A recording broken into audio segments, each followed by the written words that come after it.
Hello and welcome back. This is the week 15 lecture. So I wanted to make a lecture video this week specifically for you guys. As you probably know, you've been watching the videos all semester that I make for my regular online 102 class, and for the most part you guys have been on the same schedule as my online class. You've been doing the same work as them so it's worked pretty well to use the same videos for both groups, but you're on a slightly different schedule now. So in my regular week 15 lecture, when I was addressing my online class, we're talking about stuff that they're turning in at the middle of this week, and we're going to be a little bit more interactive and stuff. So I wanted to make a video for you guys that's specific to our schedule and your deadlines and how things are going to go.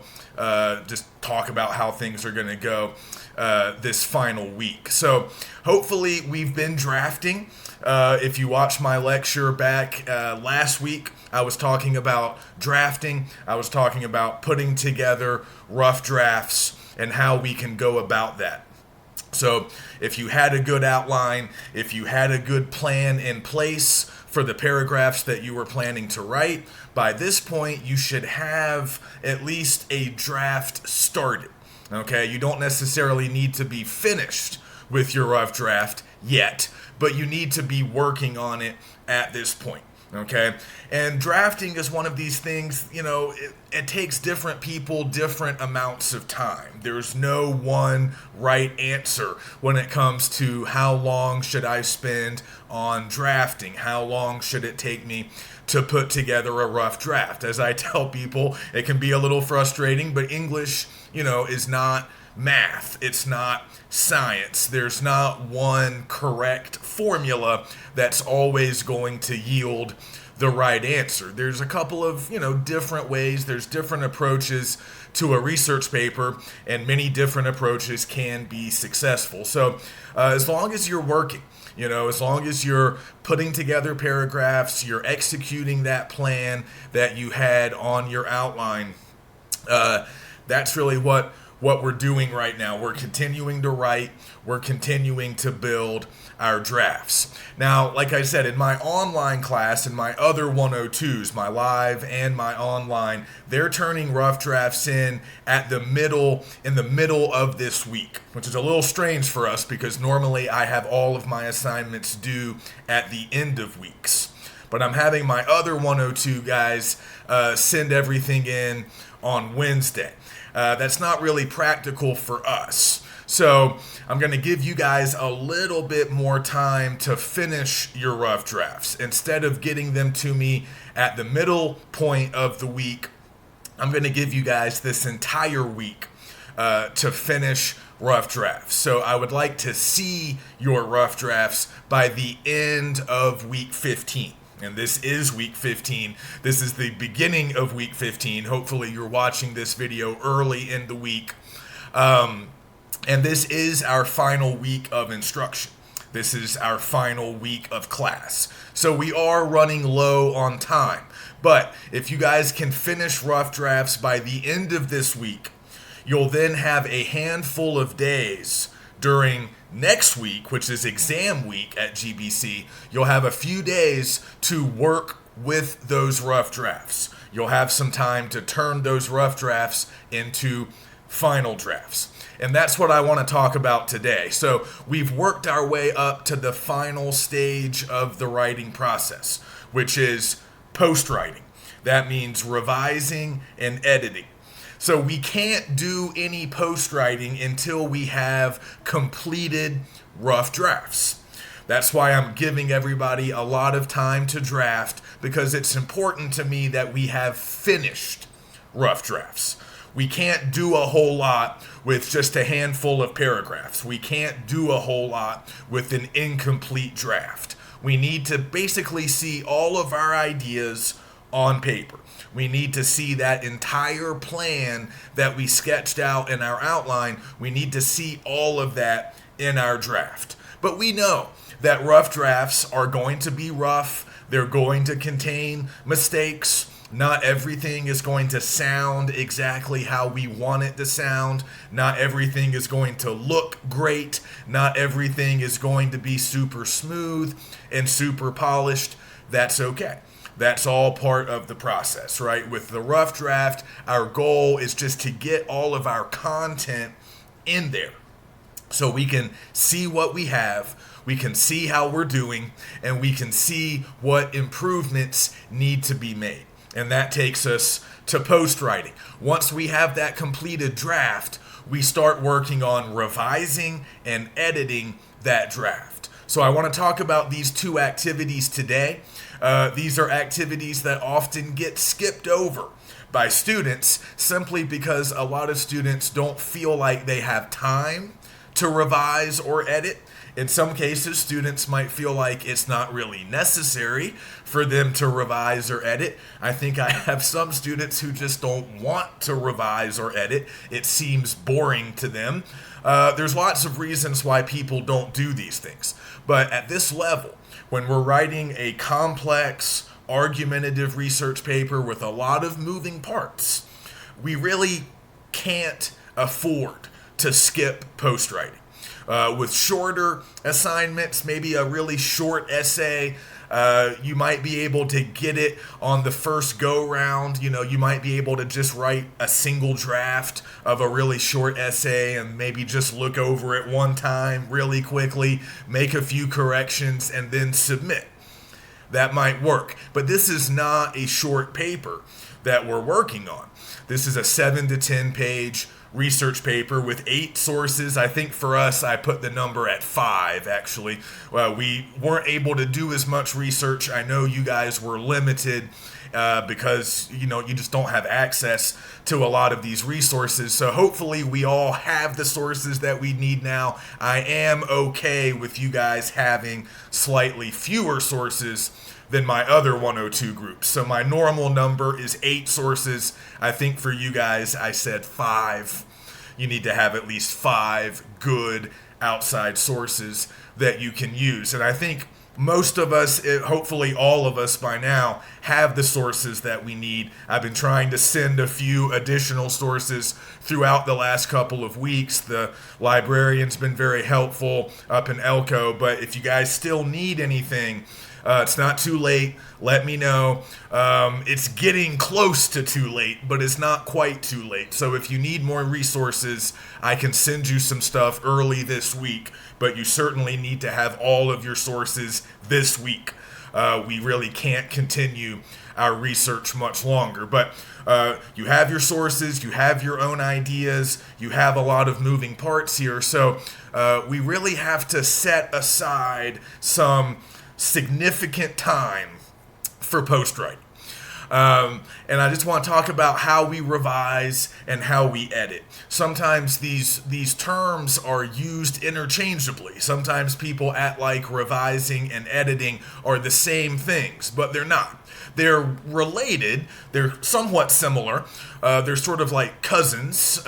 There is some overlap between them, but they actually are two separate activities. So let's start with revising. Revising just means you are making general improvements to your draft.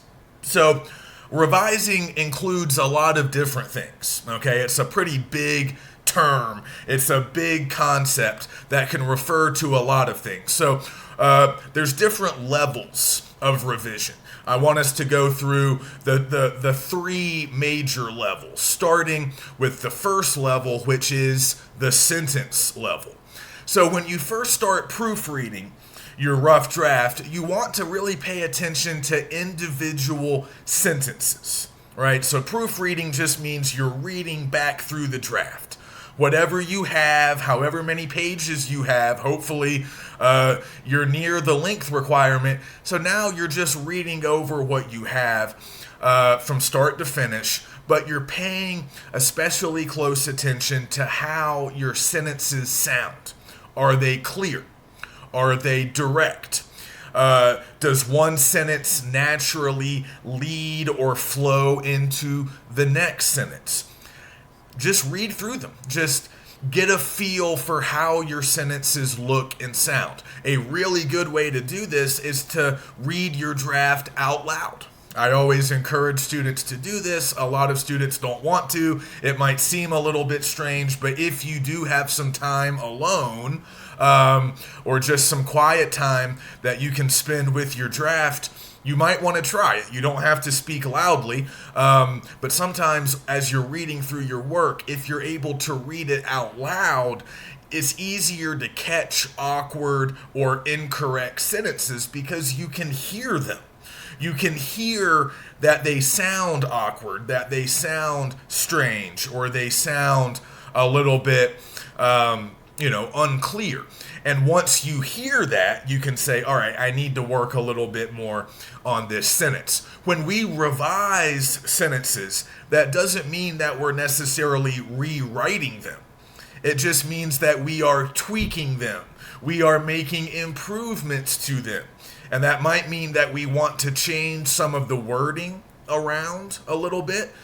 We might decide that we want to take a word out. We want to add a word. Sometimes we want to add punctuation, perhaps. We might need to add a comma. We might need to add a conjunction like and or but. In some cases, the sentence just sounds weird, right? When you revise, you will catch some mistakes. You will notice errors. That's just natural.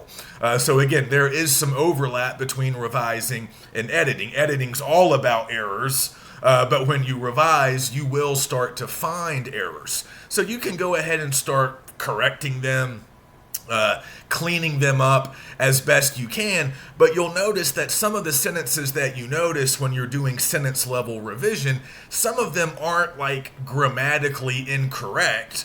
They just sound weird. They're just awkward. There's nothing necessarily wrong with them, but you can make the sentences, those kinds of sentences, sound better. By making a few changes, by making a few improvements. And yeah, sometimes it's your prerogative as the writer. Sometimes you might say, you know what, I just don't like this sentence. It's not working. I want to tear it down and start over and write a new sentence. And that's fine. Sometimes that is easier. You get to decide. But a lot of times you can improve a sentence just by making a small tweak, taking out a word, rearranging the order of the words, or maybe adding a keyword, creating a new introductory phrase or a new introductory word. And we're going to talk a little bit about transitions because that's important for this paper. You need to be able to transition from sentence to sentence and also from paragraph to paragraph. So that's another thing that you can kind of look for. Am I transitioning smoothly from one thought to the next? Oftentimes, we want to begin sentences with certain introductory words or phrases. Therefore, however, nevertheless, as a result, as we can see, as stated previously, right? Those are kind of connective links that we can create from one sentence to the next, or even from one paragraph to the next. And we need some of those in a paper like this. We're not going to start every single sentence like that. That gets repetitive. But sometimes we need those kinds of words and phrases to connect ideas, to connect sentences, and also to connect paragraphs. So go back through your sentences. Double check them. Do they sound good? Do they look good? Do you need to clean some stuff up? Do you need to make a few adjustments to a few of those sentences? And maybe you're even going to rewrite a few sentences when necessary. That's the first level of revision. And then you move on to paragraph level revision. Kind of the same idea. Now you're going back through the draft a second time, but you're really paying close attention to your individual paragraphs. All of your bodies, plus your intro paragraph, the definition paragraph. You might have a policy paragraph near the end of the bodies. You might have a paragraph devoted to responding to your opponents. A rebuttal paragraph that might be built into your bodies. And then, of course, you're going to have a concluding paragraph. So just take a look at all of those and ask yourself a few basic questions. Are these paragraphs well developed? Am I accomplishing clear goals in each one of these paragraphs? You might want to go back to my sample outline. You might want to go back to your own outline that you should already have by now. Make sure that you're doing everything that you intended to do in each one of your paragraphs. And then you can look at my sample outline for a reminder about all the things that you need to do in the intro paragraph, the things that you need to do in the definition paragraph, and some of the things that you need to be doing in the bodies. Look at my body paragraph structure. Once again, make sure that you're sort of approximately following it in the majority of your bodies. And remember something that we talked about a few weeks ago in relation to bodies. You want your body paragraphs to be unified. Right? So most of these bodies, hopefully, most of these bodies are advancing supporting claims that you want to make, that you want to prove, right? In some cases, you might devote multiple bodies to a really important supporting claim that you're going to be discussing at length. In other cases, you might be able to cover a supporting claim or a supporting idea of yours in just one body. But whatever the case may be, whatever you're doing at the beginning of that body, whatever claim you're introducing in your topic sentence, whatever you start talking about at the beginning of that body, you need to more or less stick with it throughout the body. Don't get sidetracked. Don't start talking about one thing and then end up talking about something completely different or even unrelated in the second half of the body. That can become very confusing and bewildering for readers. So it's okay to cover a little bit of ground and to make a few moves or pivots within a body. But everything has to be clear, and you have to make sure that everything is making sense to your readers. So when you introduce your, supporting claim, you start talking about it, you bring in some evidence from your sources to sort of prove it or illustrate it. You can then make a move to a related claim, or you can kind of take the conversation in a slightly different direction, but you need to walk us through those kinds of moves. Don't make it abrupt, don't make it sudden, don't make it jarring or weird. So if we're going to move into a related idea or a related concept, maybe this particular supporting claim has multiple aspects, multiple components that you want to cover, that's fine. Just make sure all of that is clear in the paragraph. So in the first half of the paragraph, we're talking about A and B, and then later in the paragraph, we're talking about C, but they're all related. They're all connected. One leads to the next. And again, if this is one of those supporting claims that's going to require multiple bodies, that's okay. But make sure you have a transition. Make sure it's clear at the end of the first body on that claim that, hey, we got more to talk about here with this claim. So we're just going to transition into our next point, our next illustration, our next example, our next idea, whatever, but we're still talking about that same claim. So we need a good, clear transition at the end of the first body on that claim that leads us into the second body on that claim. So just make sure that all of your bodies are accomplishing things. Make sure that you are sticking with whatever you start talking about at the beginning of those bodies. Make sure you're not getting off topic. Make sure the bodies are unified, flowing together, of course, working together. And also make sure that each body is well developed, detailed, full of your own original ideas and also evidence from your sources.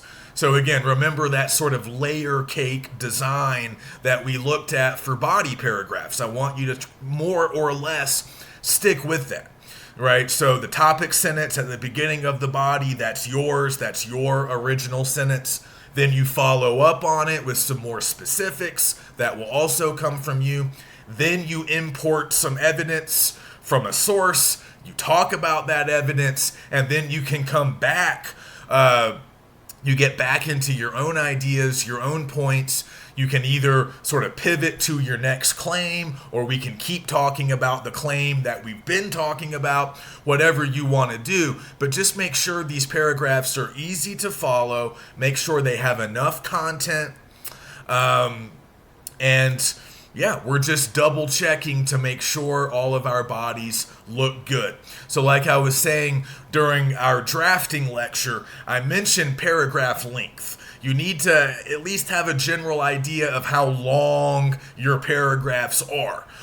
We like pretty lengthy, well-developed paragraphs, but we don't want our body paragraphs to be too long. So there is sort of that sweet spot that we're trying to hit. So we don't want really long bodies that go beyond a full double-spaced page, because those can be difficult paragraphs for readers. Those can be difficult paragraphs to read and understand for your audience. So we don't want epic body paragraphs, but we also don't want really short, puny, underdeveloped body paragraphs. You want to find that middle ground. So, as a general rule of thumb, we don't want a body that's only like 3 lines in a double-spaced Word document. That means you're not doing enough in that body. You're not saying enough. You don't have enough original content. You don't have enough evidence from your sources. You're not doing enough. You're not accomplishing very much in a body that's that short. So a good sort of length to have in mind, if a paragraph is a half a page, that's fine. If a paragraph is 3/4 of a page, that's fine. If a paragraph is roughly 1 full page, that's fine. But you don't want it to be any longer than that, okay? So shoot for well-developed, pretty lengthy bodies. Because again, if you're following my structure, even if you can cover that particular supporting claim pretty quickly, you're still going to have a topic sentence, follow-up, evidence from your sources, and then a little bit more follow-up from you. That's bare minimum. So that's 4 different things, even in a relatively short body. That's 4 different things that you need to be doing. So every body paragraph that you write should feel substantial. It should feel like it's accomplishing something. It should feel unified, and it should flow into the next paragraph that appears. So you're not only thinking about how well developed the bodies are, you're also thinking about the sequence of your bodies. Are you following a logical, common sense sequence? Do they follow a logical order? One thing that we can do when we revise is rearrange the order of paragraphs. I often find myself doing this in my own work. When I draft, I typically write my body paragraphs out of order. Not really on purpose, that's just the way it works out. I kind of write in a sort of elliptical way. I don't really go in order. I just write the body paragraphs in the order that they come to me. I have my outline, but a lot of times I'm writing just sort of based on the ideas that I want to pursue, the things that are most important to me, or whatever. So I'll end up writing all of my bodies, and then when I go back and look over my rough draft, I realize, hey, the bodies are pretty good, but they're in a weird order. Like, I don't know why I started with this body. My first body should really be third, and my second body should be the first. So I'm often rearranging the order of my body paragraphs, but that's not really a big deal. You can just cut and paste. I'm not necessarily rewriting those paragraphs. I'm just changing their order. So you might find yourself doing that. Another thing that we have to acknowledge as part of revision is sometimes we're making additions, hopefully small, sort of last minute additions. The idea with revising is we should mostly be finished writing, right? We're mostly finished with our drafting phase But we might need to add a couple of sentences. We might need to beef up one of our body paragraphs if it feels a little bit underdeveloped. So that's fine. When we revise, we can be writing a little bit. We might have to make a few additions. That's okay. But another thing that we often do when we revise is we cut. We make cuts. And that can be painful for writers. Trust me, I know. You feel kind of attached to the stuff that you've written. You don't want to delete sentences or paragraphs because, you've worked hard on this. But part of improving a draft sometimes means getting rid of stuff. Because some of the stuff that we write in our rough draft, it's just not always going to work. That's part of the writing process.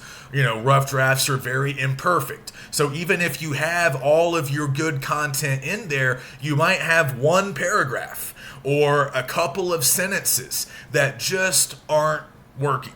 They're just not really doing anything. They don't sound good. Maybe you were intending to pursue these ideas when you were outlining and when you were drafting. But now that you look at your rough draft and you look at the overall content that you have, you might realize, hey, I don't need that paragraph. I have enough to say. I don't have a lot to say about that particular idea or supporting claim, and I don't feel like messing with it. I have enough. I don't need that paragraph, so I'm cutting it.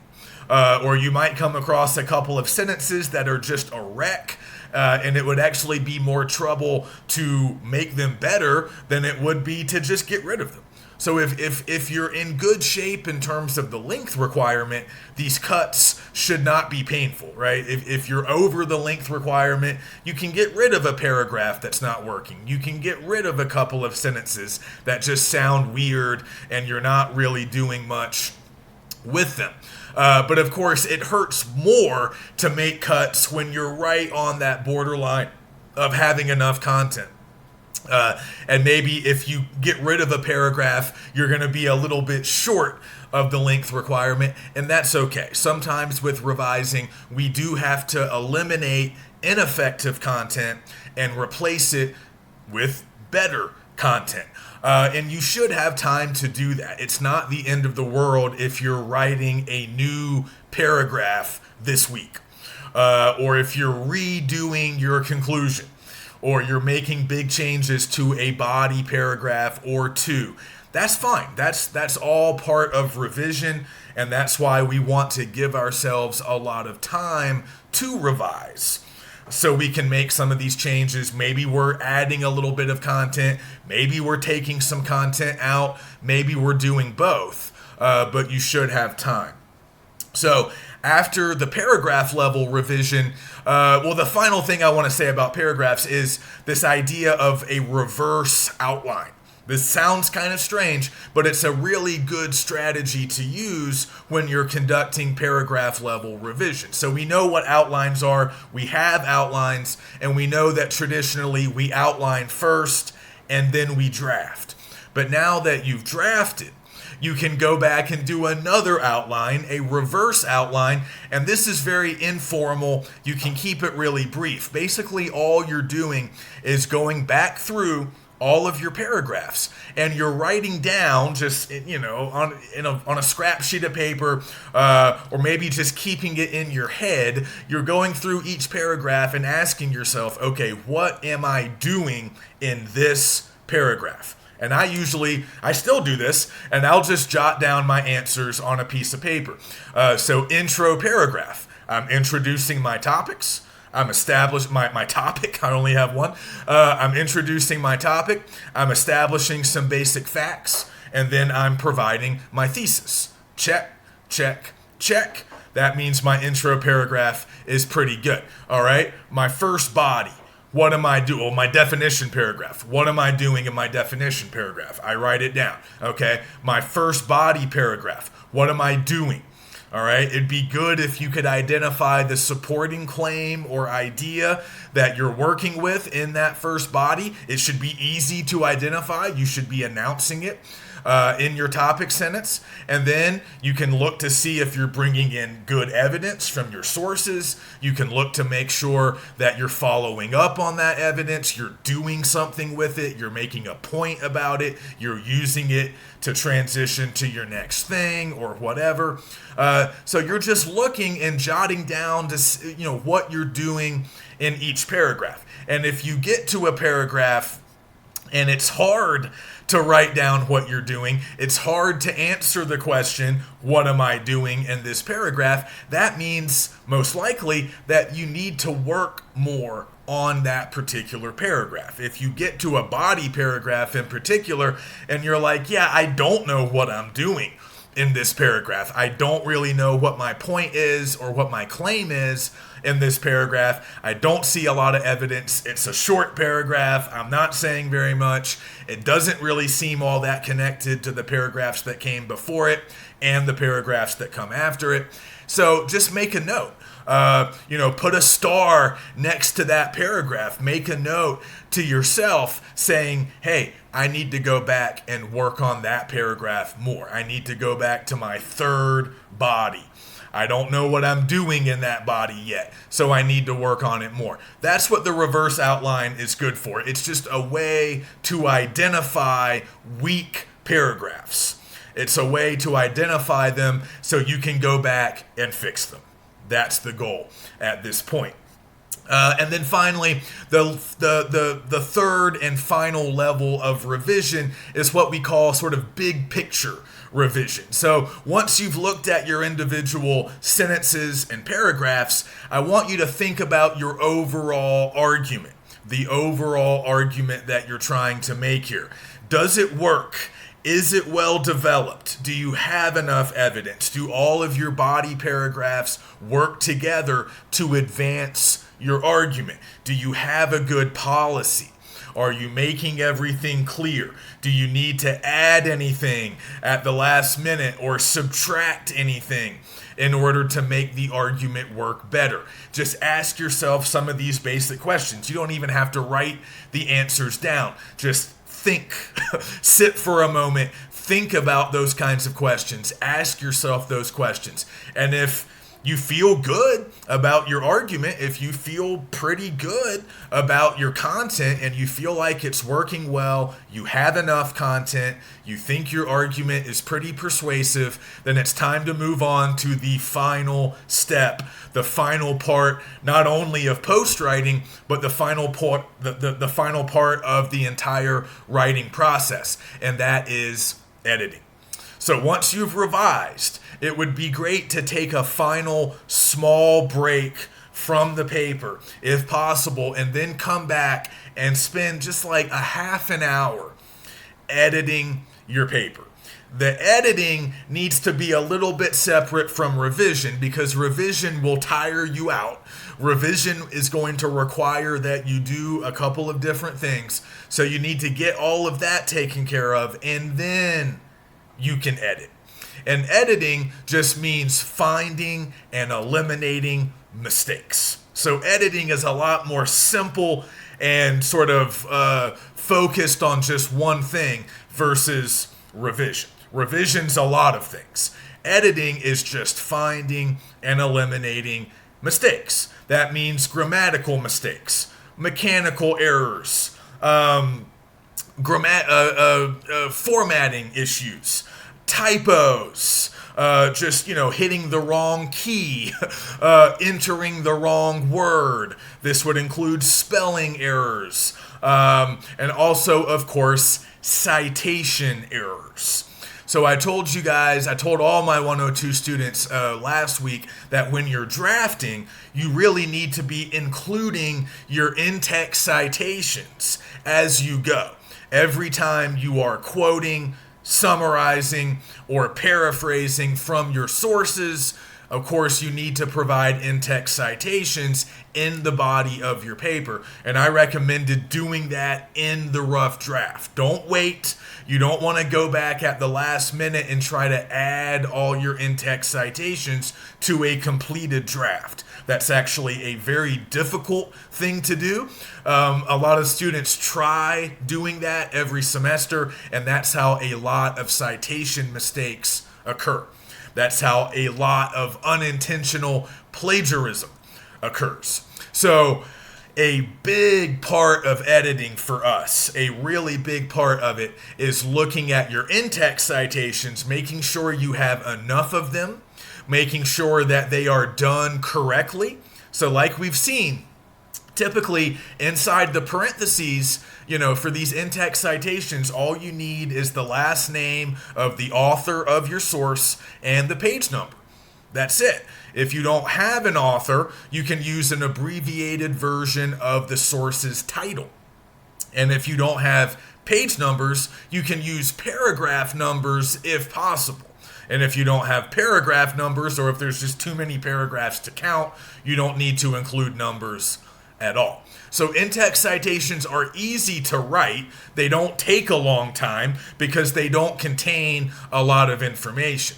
But they're very important. Don't let their small stature make you think that they are unimportant. They are essential for an assignment like this, because anytime we are working extensively with research, we have to cite our sources. It's just a requirement of the assignment. I cannot grade your paper if you don't have in-text citations. I mean, the only grade I could give it would be a 0. If you don't have in-text citations on a research paper, that's just not going to fly.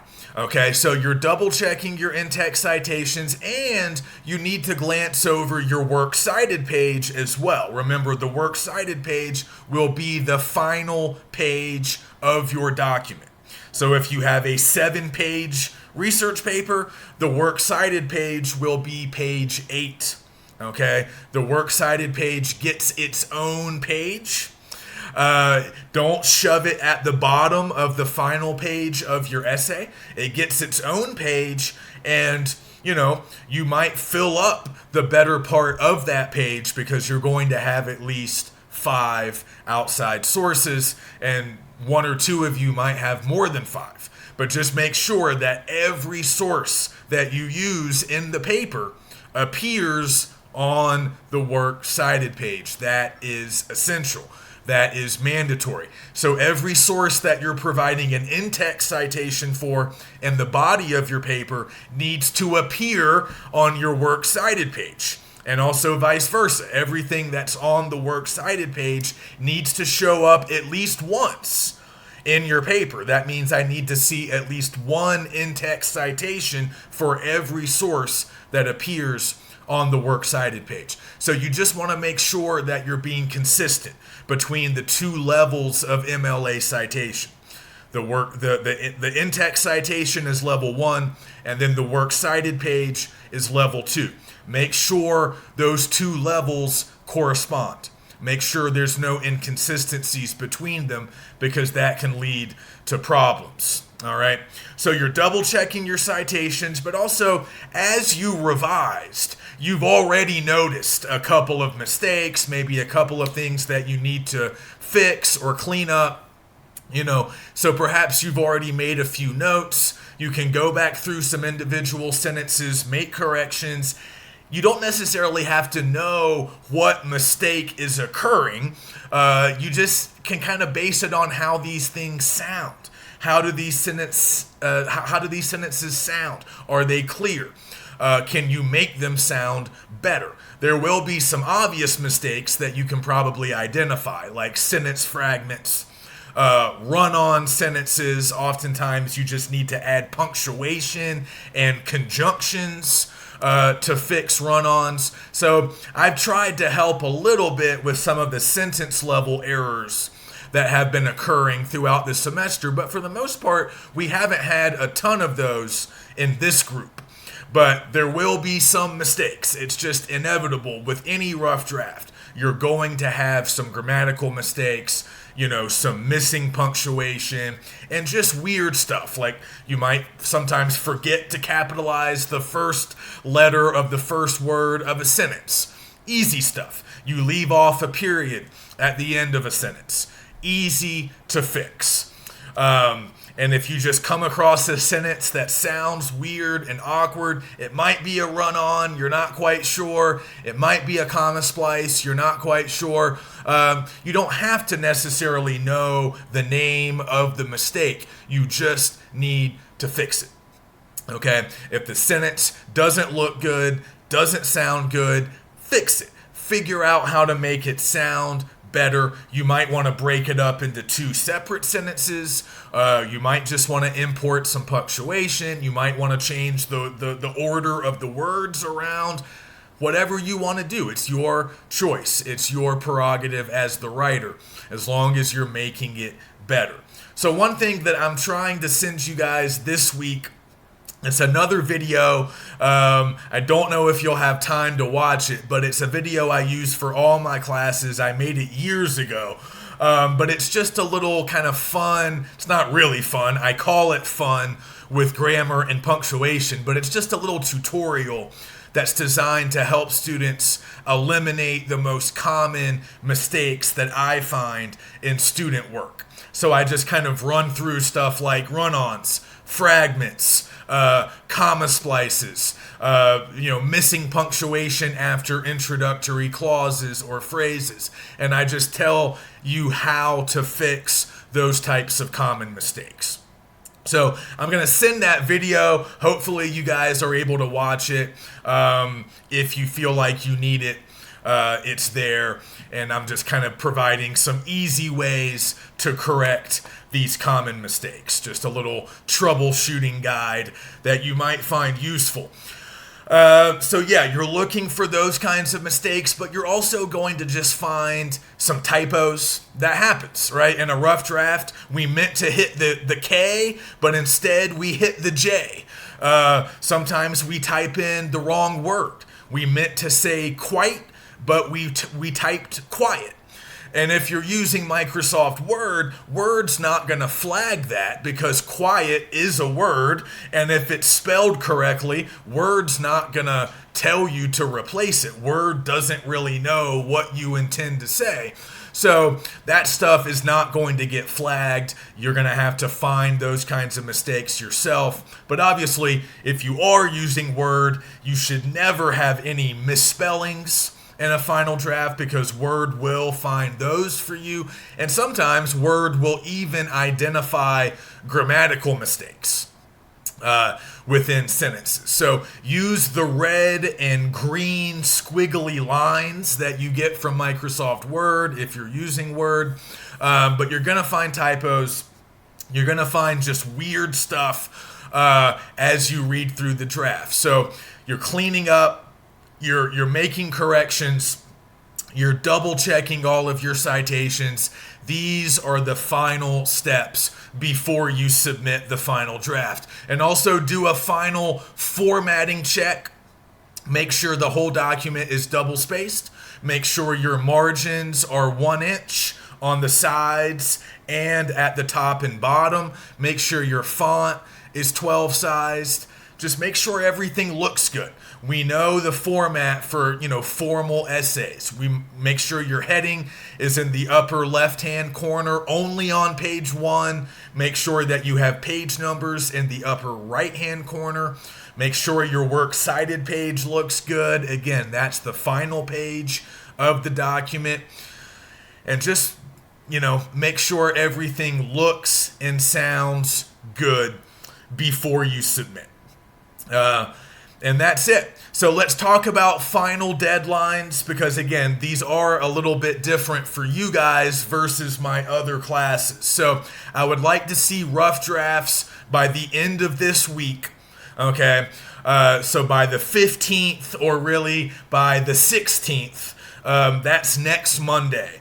So hopefully I can have all of your rough drafts in my possession by next Monday, the beginning of next week. And then your final deadline for final drafts will be May the 20th. That's a Friday. All right, so Friday, yeah, that's a Friday. Friday, May 20th, I need final drafts by that point. Okay, so you're going to have a little bit of time to work on those rough drafts once you submit them to me.